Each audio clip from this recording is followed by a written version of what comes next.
What is happening in the Great Michigan Read is that it's this project to have a lot of people in Michigan read one book together and get a conversation going. It's a kind of an exercise, I think, in community building, except this is community building not on the level of just a city, but it's on the level of the entire state.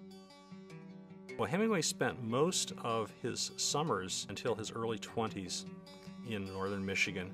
In fact, he was there when he was just an infant when his parents had come to Walloon Lake, which was then called Bear Lake, in order to arrange the building of their cottage.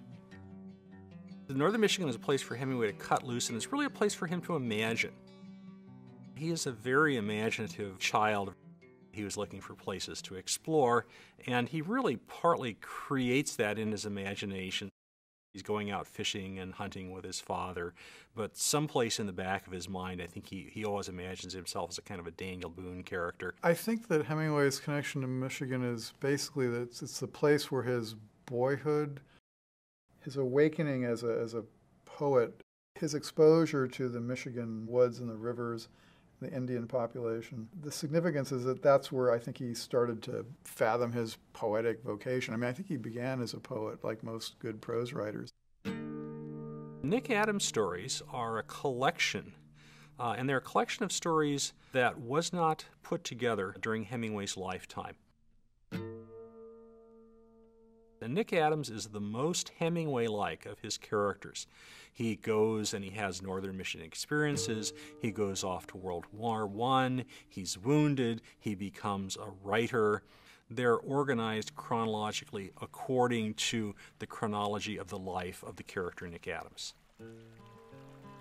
Nick looked down into the clear brown water, colored from the pebbly bottom, and watched the trout keeping themselves steady in the current with wavering fins.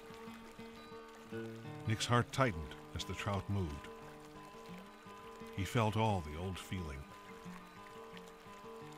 His best writing, actually, one could argue, is about nature, and there's a section on writing where he says he wanted to do for writing what Cézanne did with painting, and he's trying to make the landscape as alive and palpable as Cézanne, I think. And so Michigan, I think, was the place where he first honed his craft at doing that.